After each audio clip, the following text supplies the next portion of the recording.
The clock is ticking for people in the New Madrid seismic zone.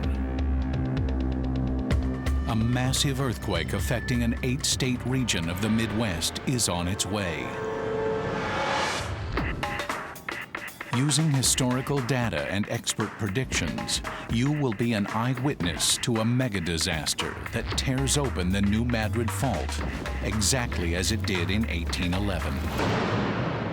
9 a.m., perhaps tomorrow, New Madrid, Missouri. 5 miles beneath the surface, massive upheavals and fissures break along the New Madrid Fault, stretching from Arkansas to Illinois. The ground rumbles and starts to shake, and it doesn't stop. For 80 interminable seconds, it churns the ground violently, a magnitude 8 earthquake. Thousands of panicked office workers are tossed and terrorized in their work cubicles. For most, this is their first earthquake. Truck traffic grinds to a halt, and bridges and overpasses crack. The first things to be destroyed are several vital bridges across the Mississippi. In Memphis, Tennessee, 50 miles south of the fault, liquefaction near the river collapses unreinforced masonry structures. Debris clogs the streets. I would anticipate unreinforced masonry buildings, even facade-covered buildings, suffering extensive damage. You're going to have the facades peeling off, unreinforced masonry buildings probably pulling their walls away and collapsing. Some buildings with earthquake protection will ride out the shaking. But emergency personnel will not be able to navigate the debris-choked streets. Ground faulting disrupts runways at the Memphis airport, bringing shipping to a halt and creating a transportation nightmare. 150 miles north in St. Louis, high-rise buildings are heavily shaken in the quake. Seismic waves moving through hard mid-continent rocks travel hundreds of miles without losing strength. The soil under the city of St. Louis is a major factor in the level of destruction. The majority of its downtown area is right close to the river. In St. Louis, you can see that's got the red.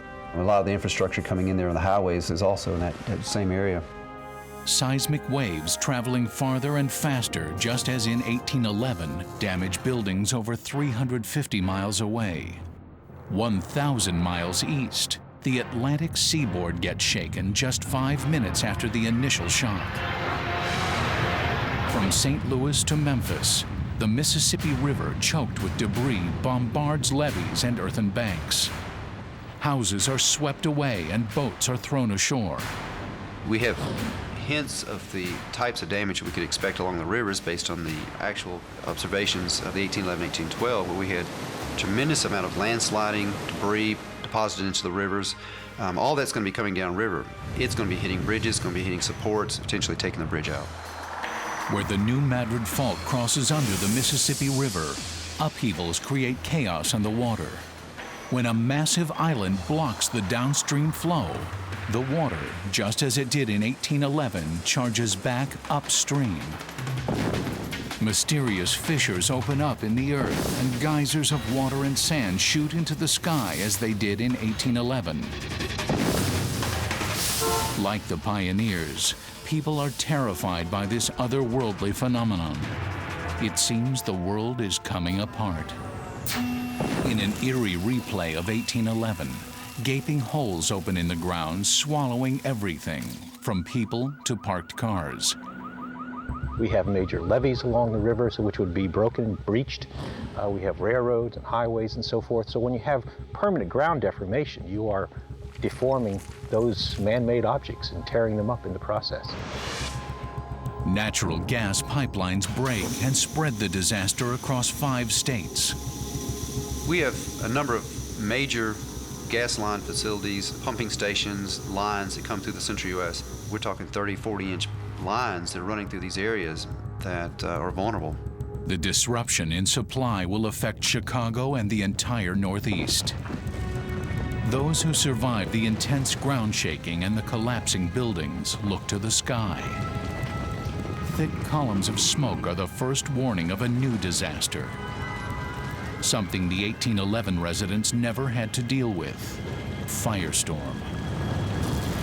White-hot sparks from downed electrical wires ignite clouds of natural gas. Fires break out all across Memphis. Firefighters respond where they can, but find hydrants dry. Underground water supply lines have been destroyed. Firefighters are only able to extinguish a small percentage of the fires raging throughout the city. A FEMA study estimates that a 7.7 quake will shatter and burn some 17,000 structures in Memphis, leaving more than 25,000 homeless. As in 1811, the earth continues to rumble and shake.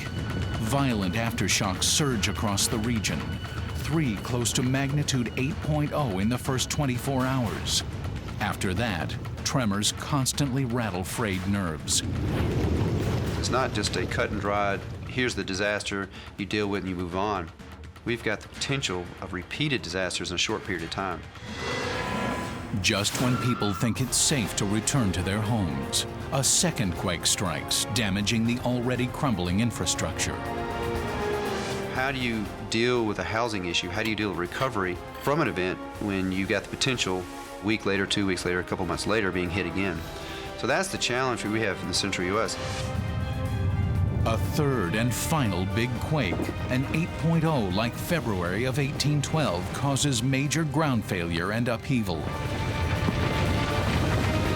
Throughout the region, rivers are blocked or turned out of their banks. They create new lakes or inundate small cities. As these killer quakes and thousands of aftershocks bigger than San Francisco's 1906 quake break across the 8-state region, America will face terror and death on a scale never before seen for an extended 4-month period. Then, just as suddenly as they began, the quakes will end and the rebuilding will begin. In a worst-case scenario, the death toll will top 20,000, but possibly grow to 80,000 if levees collapse and floodwaters add to the grim total. 500,000 people will be injured, and as many as 10 million could be left homeless. Property damage in the 8-state region will be in the hundreds of billions of dollars. Life in the region will never be the same. The small tremors and rumblings from the depths of the New Madrid Fault are a warning that the massive forces that destroyed the Midwest in 1811 and 1812 are ready to be unleashed again.